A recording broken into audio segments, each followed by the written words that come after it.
I've been thinking about like doing like a segment, but maybe we'll call it like that Jameson like personality test or some shit. But would you pay $200,000 to go to the bottom of the ocean? Never. Never. That's crazy. Like for me, like, you know, I love life and and about me, bro. I like living, man. Alright, guys, welcome back to the Mob Jazz podcast. Magic, Alvin, voice. Today we have a very special, very, very special guest. We have the amazing and talented WurlD. With a you. What am I, genius? Thanks for having me, like for real. Nah, thanks for coming on, man. Yeah, thanks for pulling up on me. Literally, bro. You're having us, man. Exactly. Yeah. You guys are in my world right now. Literally. Let me ask. Is it WurlD? Because the first time I saw your name, yeah, I thought it was like WurlD, because you know it's like a capital D at the end and the L. So it's WurlD.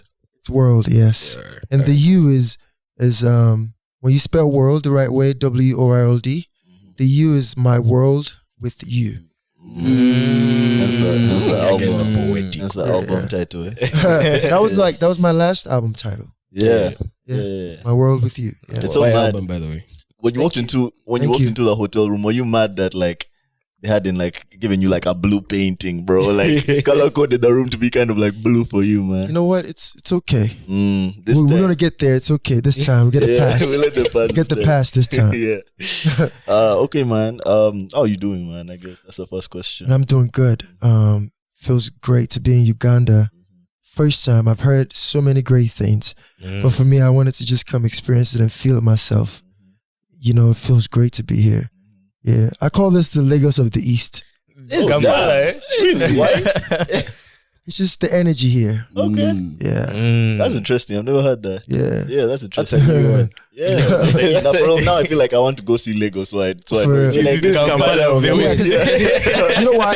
Because I went to Rwanda, I went to Ethiopia, I went to Tanzania. Okay. Everything is a bit more calmer. Right, but once you enter Uganda, it feels like I'm in Lagos. Yeah,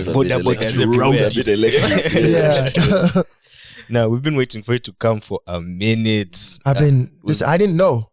My apologies, I didn't know. Yeah. So for me, like, you know, I've listened to you. It was worth the wait, man. Not for real. You destroyed that performance yesterday. Thank you. Thank you.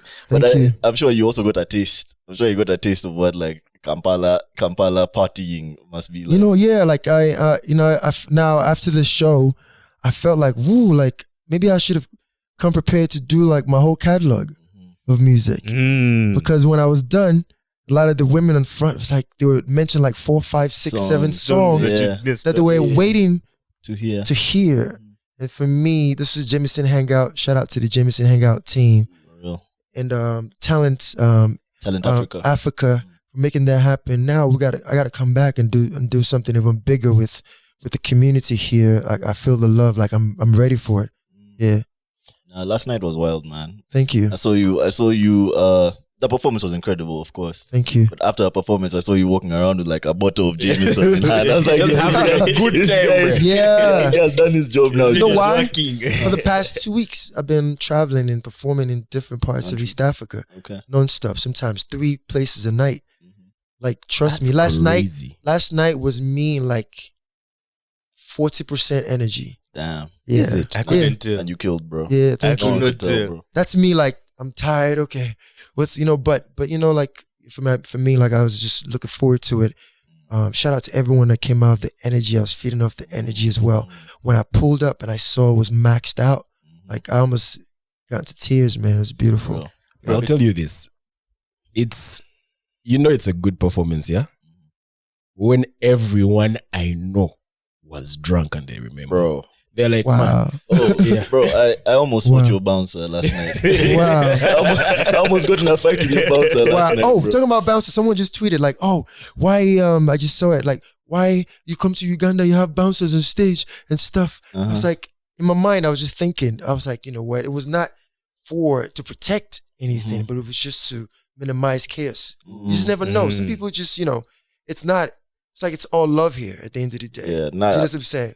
Not for just to prevent like, us having everyone on stage and we can't have a show. Yeah, true. You know what I'm saying? Like, you know, I felt the love in here. Yeah. Like, so To be fair, there were quite a bit of people on stage. yeah, but it was still manageable. I love That's that. facts, because me, I became chaotic, bro. I didn't know. This was while I think you were moving, like you were done performing and all of Yeah. that. So I think you were moving to like your section, Yeah. and I was chilling, and I just felt someone like nudge me out of the way. Wow. I was sorry like, nah, about hold, that. yo, who's this? Oh, sorry about Apparently, I bugged out, bro, and like caused See, a the thing scene. about about it is this, like, even a few times I had to like be trying to like stop the bouncers from bouncers. doing too much Yeah, sometimes.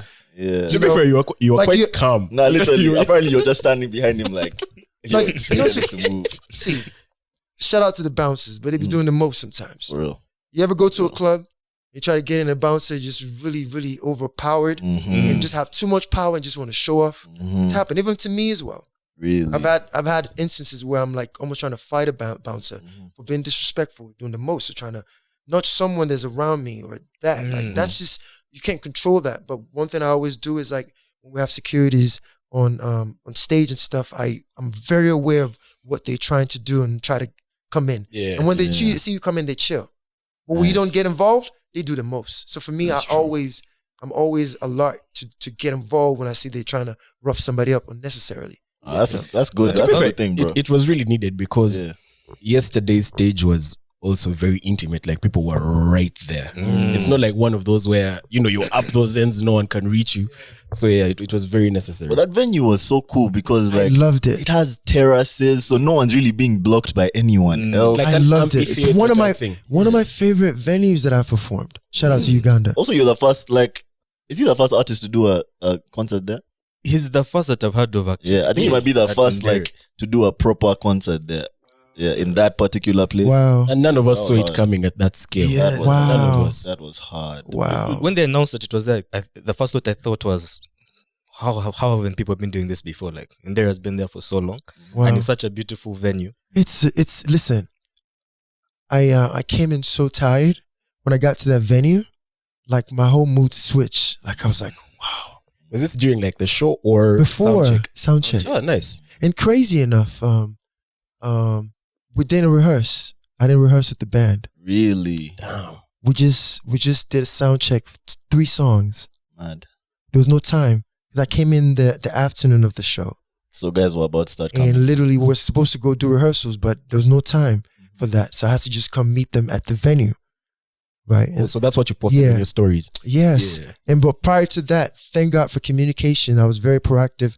We're communicating. I was sending them the files. They were sending me the updates, so I knew what they were going to do. I already practiced it, so when we got on stage, it was just natural. And those guys were amazing. Incredible. One of my Incredible favorite band. bands I've ever played with. And I'll tell you this, man. I really don't enjoy concerts anymore, like live concerts.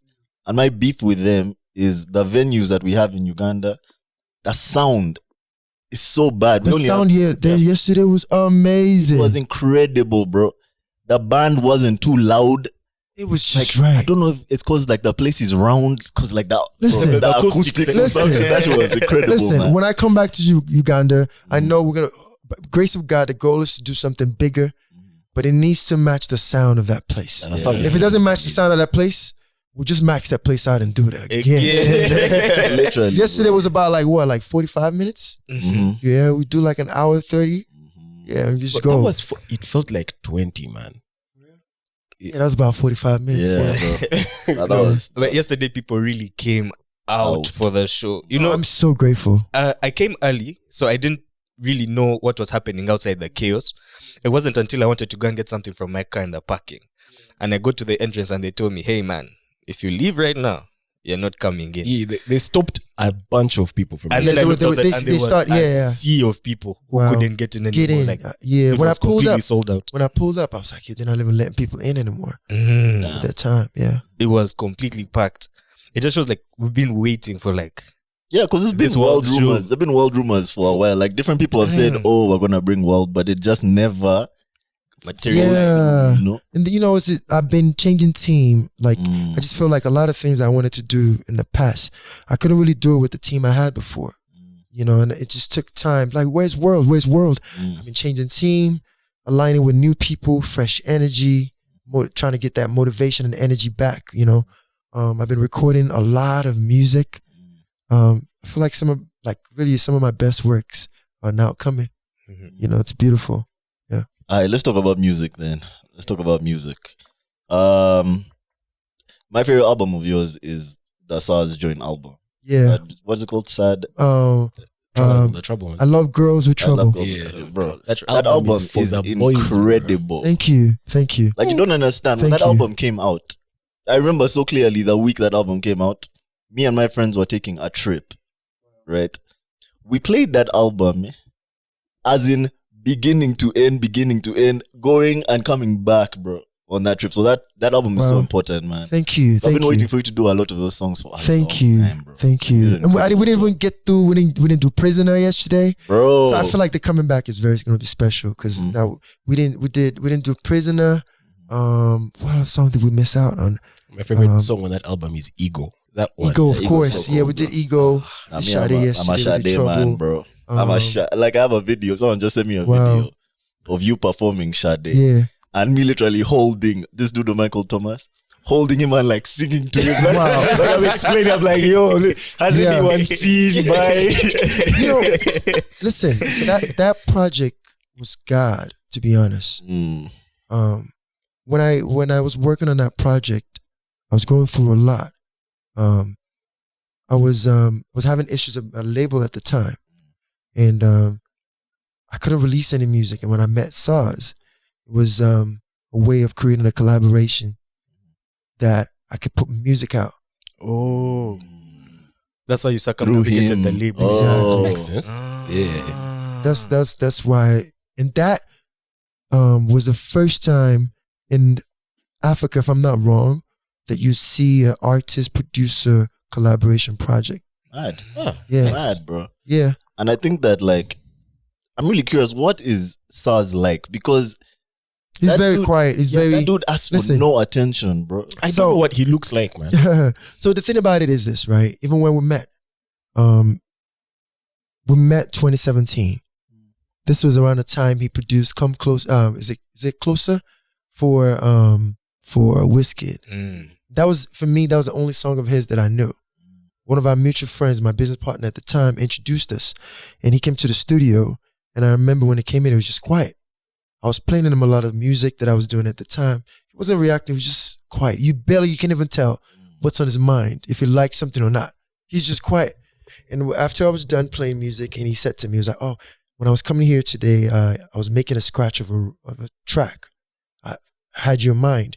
And it played me the track, and that track was Trouble. I mean, that's my Fire jam. Trouble. So- I was playing in my head this whole morning, too, bro. All Yeah. of it to here. Literally, I've been listening to that. And before Trouble, the only Afrobeat song I created that I had, if I had 200 songs, the only Afrobeat song I had was Show You Off. And that was cool. Fire song. Right. That was cool. Yeah. And I remember my first attempt at that track was Trouble.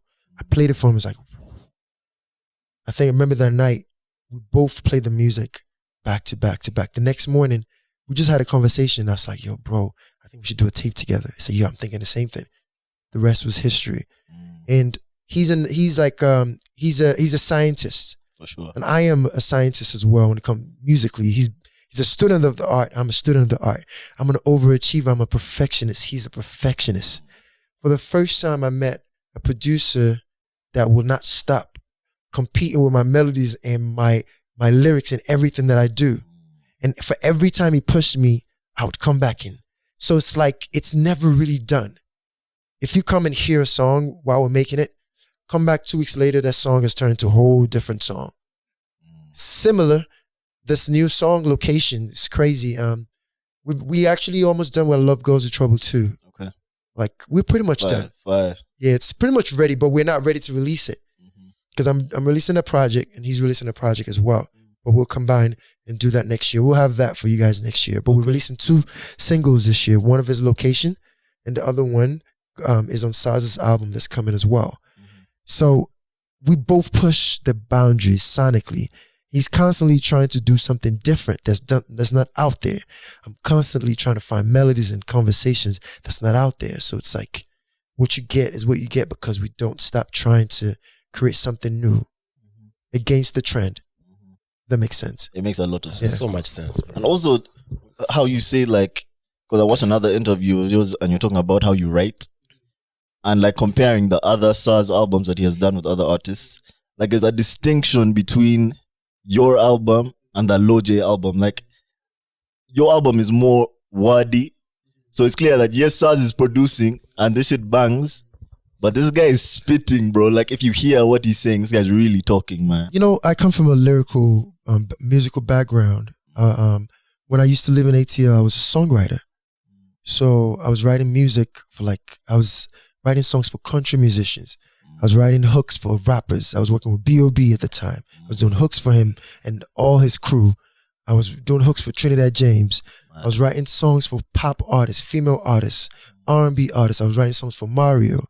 Like I was working with like a diverse creative space of people, just like, and I didn't realize what was happening at the time, but I look back now, I was really learning.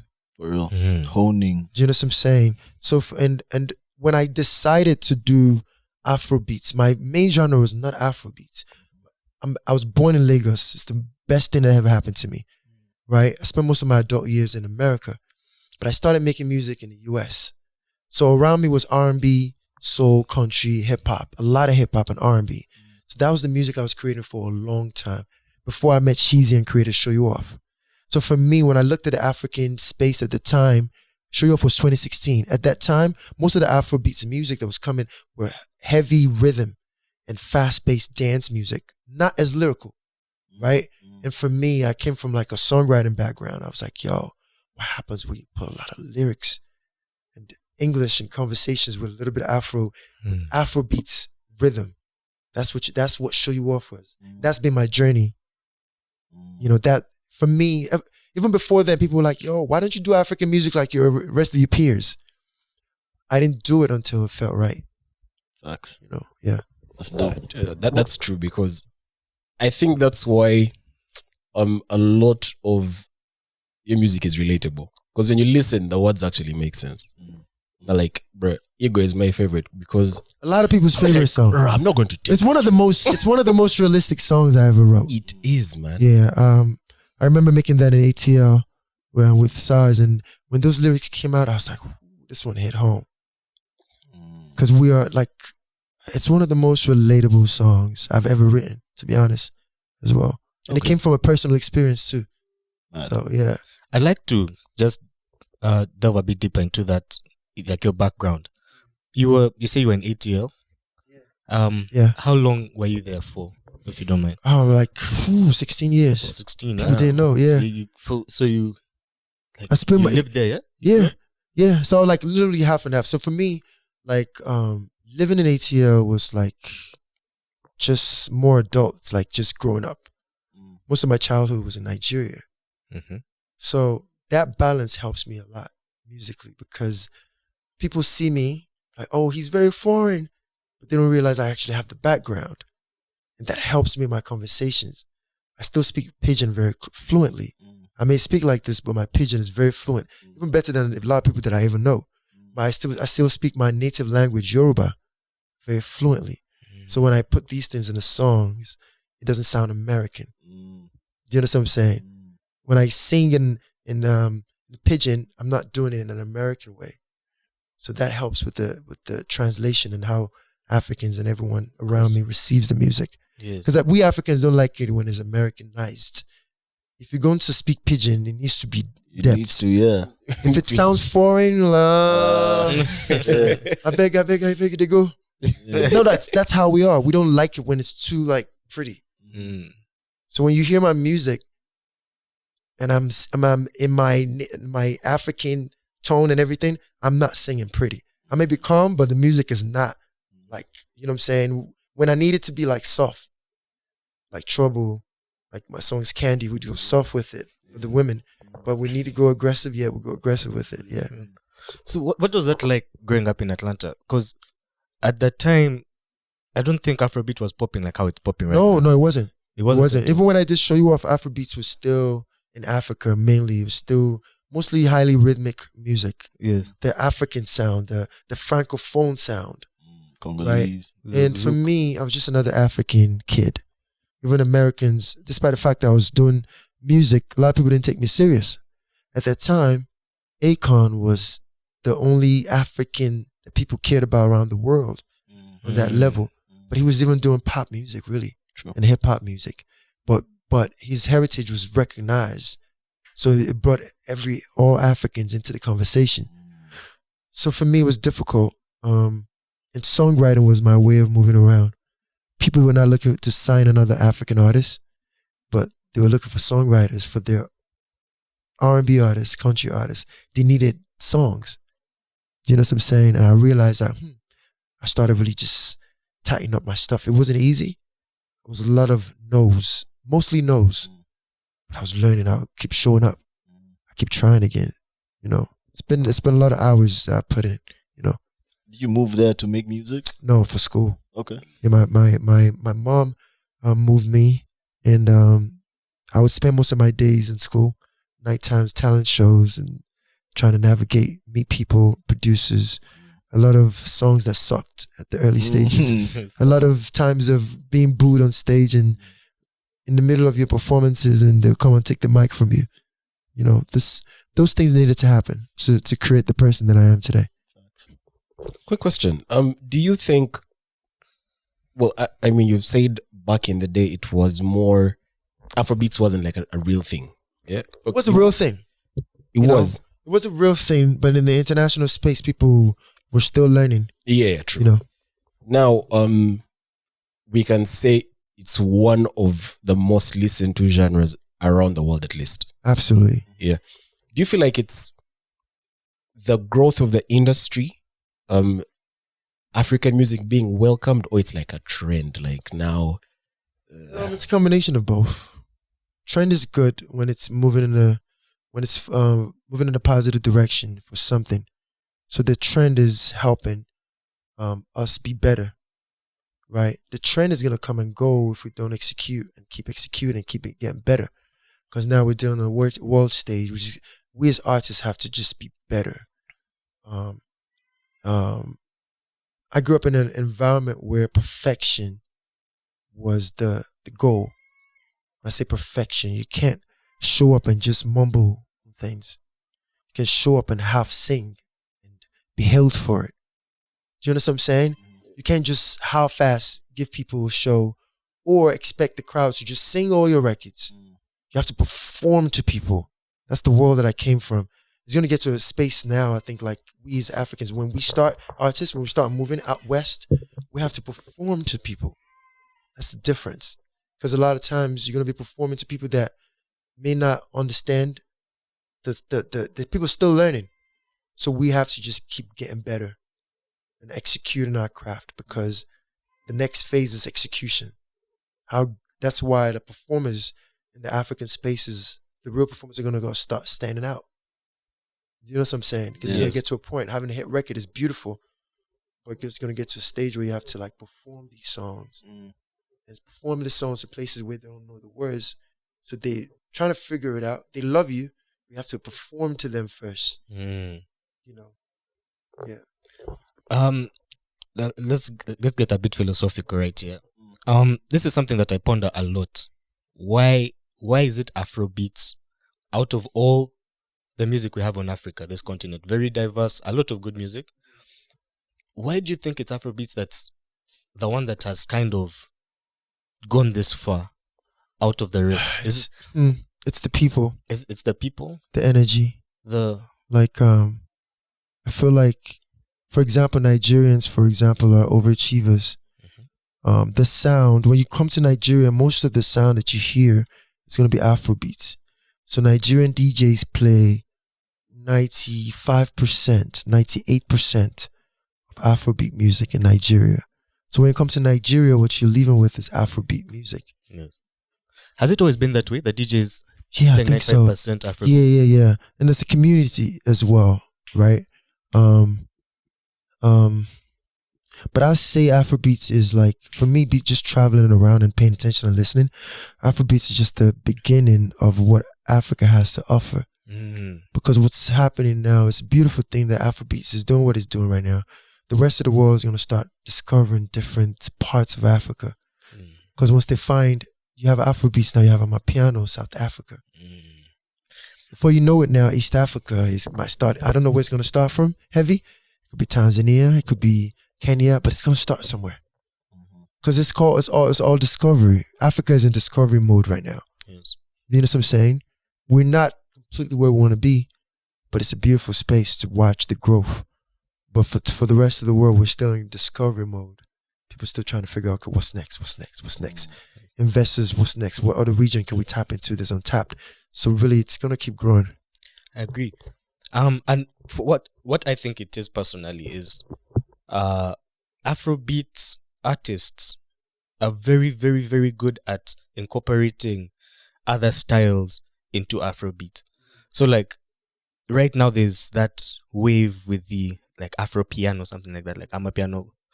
But I won't like I prefer Afro piano. Like the Ashake type. Yeah, that's There's another one. There's another one. Is it Oja Piano? Oja piano, yeah. That one, the whistle. That one is so crazy because the whistle is from a tribe called Igbo. Musical. That's another part in Nigeria, another tribe, right? And when I first heard it, I was like, wow. I heard it yesterday. It was so beautiful. That whistle. Beautiful song. I discovered that song like a week ago. So that statement that you made is right. Yeah. The incorporation. Yeah. I think you are literally giving the rest of Africa the template right now into like how to incorporate all these different African styles and blend it into your own unique sound. I think as more and more people do that, we're going to get some very interesting and crazy sounds coming out of this continent. It's going to get crazy. Crazy. Do you know what I'm saying? There's a rave sound. There's the hip hop part of it as well. It's growing. There's also like that dance sound, like that Saz Obonjaya thing. The soul. I was like, bro, what's that? Yeah, there's so many. Like the fusion, I think the fusion is really, really where it's at. I'm not gonna lie, I don't know if like Nigerian artists consider it a compliment or not to be considered like Alte, like the Alte wave. I don't know if you guys feel like that's a compliment or a slight. The Alte wave is another wave inside the whole Nigeria movement. Do you feel like you're like part of the Alte wave? Yeah, I think I'm like a mix of both. Okay. Just my style and my choices and my art makes me very Alte, right? My look and all that. Musically for me, like I just create music without boundaries. Like I have no boundaries of what I'll create. And I think when you really think about it, it's really difficult to know what to expect from me for my next songs. And it's beautiful. Like I feel good knowing that you can never predict what the next WurlD song is going to sound like. True. The new song location, it's nobody in their wildest dreams will be able to predict that sound. You know.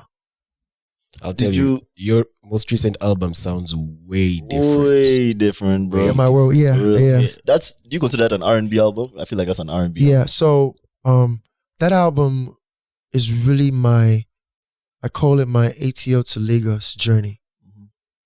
So when you listen to the album, you hear a lot of my influences based on where I come from.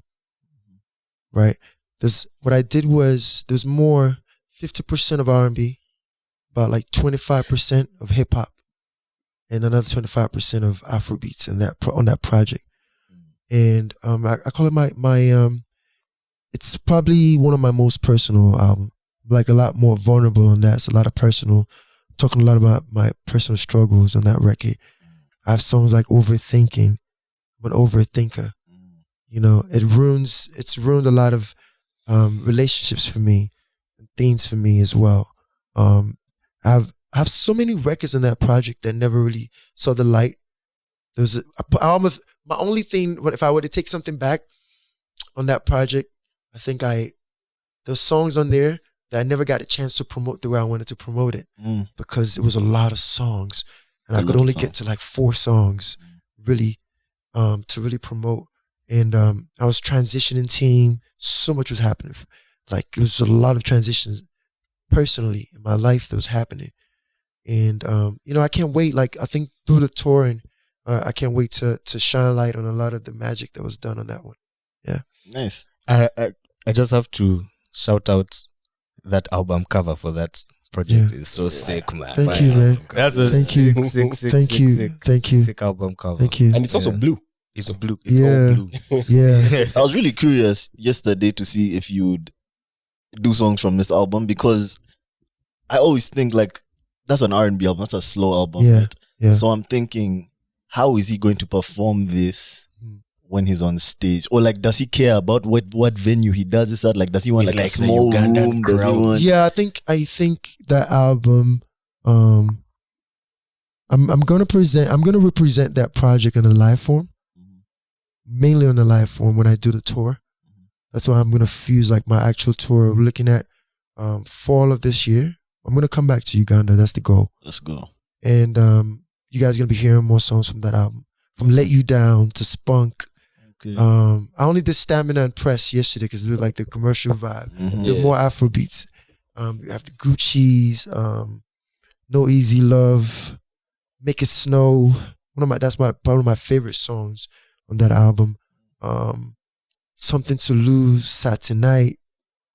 Oh man, like most of my intimate sets, you're gonna hear a lot of songs from that project. I really hope you choose Serena, man. When you come back, like I really hope that's the venue you choose. What's it called? It's the Serena Hotel. Oh yeah. It's not as big as like, it's not a big place, but it's proper. It's intimate, It's bro. intimate. Like, that sound Wow. is so good there, Wow, man. amazing. Yeah, that would be the perfect place. for it to be. Is it bigger than what we're?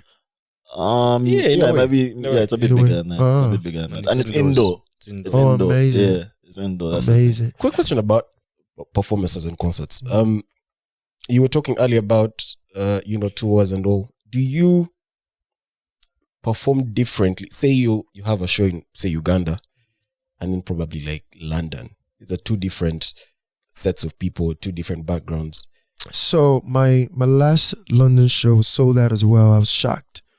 I was talking to promoters. It was crazy, and I remember like I had to invest in that myself because some promoters we were talking to was downplaying the vibe. I was like, no, let's just go do this ourselves. Sold out, amazing.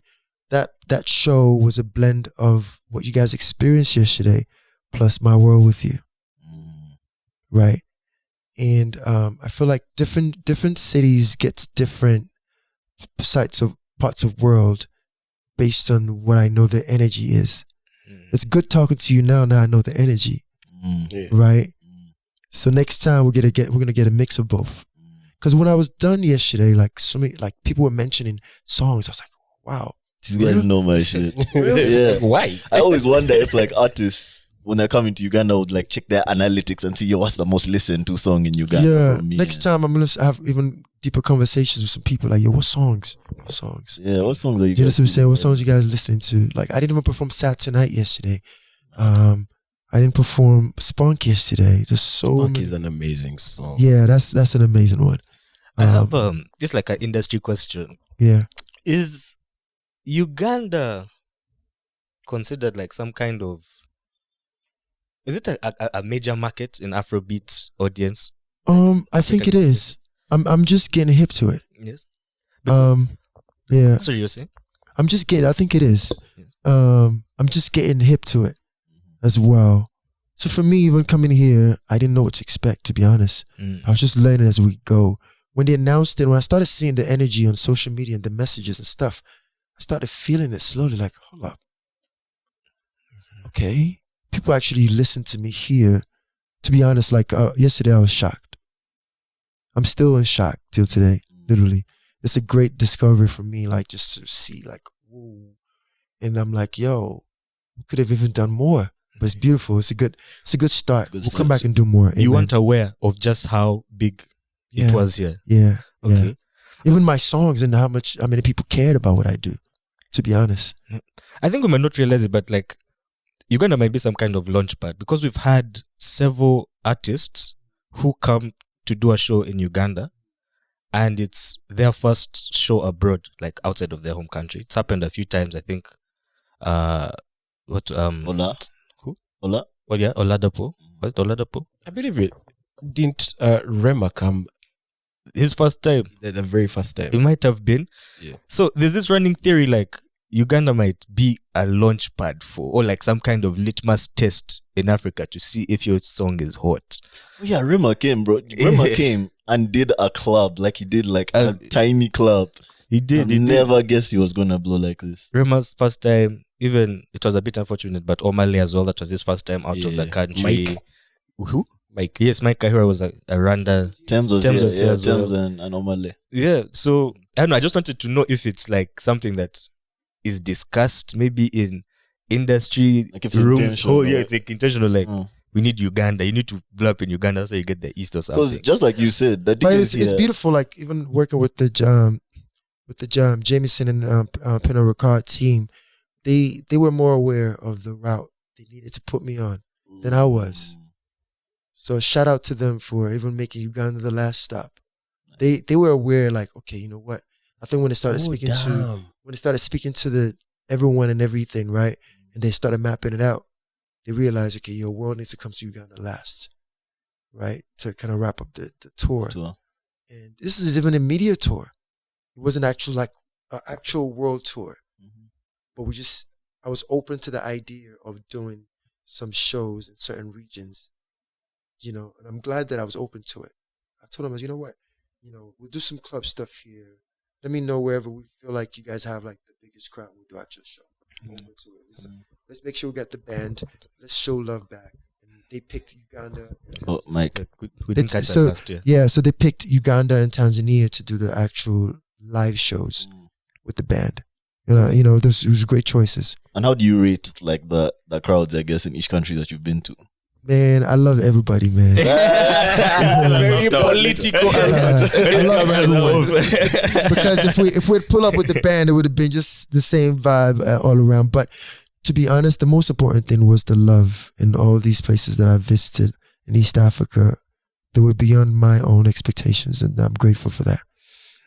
How do you feel as someone who has lived in the States? You've worked in this music industry from time. You've seen from R&B and hip hop days, and fast forward to 2023. Now the Grammys are adding a African category, Afrobeats category in the Grammys. I just want to get your unique perspective on that, because you have actually seen this thing grow, and you've seen it kind of take over in the States where it is really being pushed right now. So I don't know. It's not even much of a question. It's just like, what are your views on that? Is it a good thing? The Grammys, I think the BETs. Do you think it's something we should care about? Yeah, I think it's a beautiful thing, and I think that it just shows the growth. It shows the growth in African music. It shows the growth of where we are as Africans, and how people are receiving the music all around the world. So I think it's a beautiful thing. It's gonna get better. We should just embrace all the opportunities and exposure and make the best of it. To be honest, that's all I'm gonna say. I agree with you. I think it's actually very beautiful. But my only concern is it being labeled Afrobeats. Because if now, for example, someone comes up doing Lingala, would he be nominated for an Afrobeats category as well? Yeah, so what my thought is this. It's up to us now to break it down, right? We have to start somewhere, right? And people are going to start diving in deeper into the culture, and they start discovering different things. True. Do you know what I'm saying? Facts. It's like through conversations, through interviews, do you know what I'm saying? From Afrobeat artists and this person there, people are asking questions and they're getting the answers, because hopefully it's up to all the different artists, all of us, to break it down, to explain in different regions and everywhere we go. True. Do you know what I'm saying? True. If I go to an interview and someone's asking me questions, it's my duty to educate them. If we're all doing that, before you know it, like everyone is gonna start separating the sounds and the regions and what is what and what's different. But where we are right now, I think it's just great to just see just the culture and Africa being on the forefront of the music scene. For sure. Where we should be. Yeah. For sure. At the top. Yeah. At the I top. think we almost have to let you go. Yeah. I know you have another performance today, bro. We never ever do these interviews the day after the artist has performed. We always do it like before. So it's kind of interesting. But this is cool though. But we have even more to talk about. Exactly. Yeah. So before we let you go, I've been thinking about like doing like a segment, but maybe we'll call it like that Jameson like personality test or some shit. But would you pay $200,000 to go to the bottom of the ocean? Never. Never. That's crazy. Like for me, like, you know, I love life and and about me, bro. I like living, man. And I have so much things undone that I'm trying to achieve. Like, so for me, you know, like I'm focused on that, my family, and just like, you know what? Okay, let's keep the dream alive. And I'm not gonna lie. That thing really split like the world, bro. It's now literally like two types of people. There's guys who are like, bro, I would do it. Like, I'll definitely go to the bottom of the ocean. This is the first time anything has happened like this before. It's mostly safe. Most guys go. Yeah, I mean, like, we're all different. Like, different things drive different people. That's one thing I realized. Facts. Like, different things. Like, I don't need to understand why you make the choices that you make, and just respect it. Facts. That way we keep the peace. I don't need to judge you for making the choices that you make. Just be safe and hope that it works out. Do you know what I'm saying? Yeah, and for me, I look at it and never try to change anybody. When someone says, this is what I feel like doing, support them. Like, be like, yo, I hope that it works out. Do you know what I'm saying? I feel you. Like, the reason why I make the choices I make and I'm driven the way I am, like, I can't be explaining to everybody. And not everybody's going to see it as right. Like, why is he even doing that? Why does he color his hair? Why, you know what I'm saying? Like, that's, do you know what I'm saying? Like, you get a lot of that? Where does it color? No. I mean, People just wonder. That's wild. That's wild. Let's look for that. Yeah, it used to be weird. For me, I forget that I have blue hair. So I'm so used to it, right? I remember when I first started, I'll be in an elevator. Maybe like you see a parent with a child, and the boy probably looking like, what up with this? Is this normal? Yeah. Looking at me like, is this guy normal? You know, that's when I realized, okay, yo. But for me, I'm used to it now. Yeah. Or every time you speak, I just learn a life lesson. I love James, bro. I wish we could have had you for longer. You have to come back when you're. Yeah, I am. Yeah. I am. Like, we're already putting that plan together to do something bigger here. Okay. And longer at the same time. We're definitely going to work towards that. We're going to see again, like, bigger lights. Okay, but come back on the pod, man. We'll have our pods we do an update. Yeah. We do a catch up. What's catch up? Yeah, cool. Yeah. Our pods are usually long, bro. Yeah, like long. Yeah, I've like, for me, like, people like, yo, where's WurlD? I'm dropping my new single, Location, featuring SARS, produced by SARS. Again, we're starting July 7th, and I have another single dropping with me, Tenny, and Odusi. Damn. And I have an album coming. Odunsi has been quiet for some time. Like, I see people say that people have been saying that about me. To his defense, and most artists' defense, Odunsi is a real artist. I've met him, been around him. I'm a fan of his art. He's an experimental artist, and I relate to that. When you're experimental and always in your own world and trying to change the world from your perspective, do something different against the norm, it takes time to create these things. Sometimes those things drive you mad. Do you understand what I'm saying? In the sense that people will be like, yo, where's WurlD? It's like, I dropped 3 projects in the span of 14 months. I only took a year to just reset. But that whole year I've been creating nothing but just timeless music that I'm not ready to release yet. I've created music for the next at least 5-6 years within that span. You know, people expect you to just be dropping music. For me, this is art every time. Do you know what I'm saying? This is a moment every time. It takes time to create those things. I'm not following a trend. This is hot right now. Let me jump at it. Drop it. Right? Every song I had a song that I created as a trend. I posted a snippet of it. But people was like, yo, you need to release this now. You need to release this now. And I was like, no, I'm not going to release it. I didn't create the song during the trend. I created the song about 2 years ago. But that trend is happening now. I'm not going to release this now because I made this song like for timeless reasons. You guys will hear it on the album. Now it feels gross to just... You guys will hear it on the album. Okay. But I'm not going to release it because it's trendy right now. Okay. You know. Feel that. All right, man. I think we should wrap. Man, I have so many Yeah, questions, but I we have should so let's many. finish. Let's finish. But your manager just hit Yeah, us and just- said, "Yo, it's time, Where does to go now? bro." I hope you continue to enjoy your stay here. Yes, man. And, We're out tonight as well. Part 2. This is more of a club vibe, but it's gonna be great. Nomad. Nomad, yeah, tonight. Yeah. That's gonna be lit. I'm looking forward to it. Lit, Yeah. It's gonna be a lot of people who will be at Nomad weren't there yesterday, bro. So yeah, they're gonna come out tonight. Close to my home, man. I don't know about you. Let me not shade Nomad. Yeah. But it should be interesting, bro. Yeah, looking forward to it. All right, man. Listen, thank you so much for listening, guys. Thank you so Thank much you. for honoring us with your presence. Well, Thank you for having me. Very Um, beautiful. we will see you soon, hopefully. Amen. We'll Yeah. see. We'll see. In greater heights. All right, man. Take care of Yes. yourself. Thank you. You too. Say what up to your bouncer for me. Ah. I want to piece it up with that dude when I see you. All right, man. All right. Bless. Peace. Peace.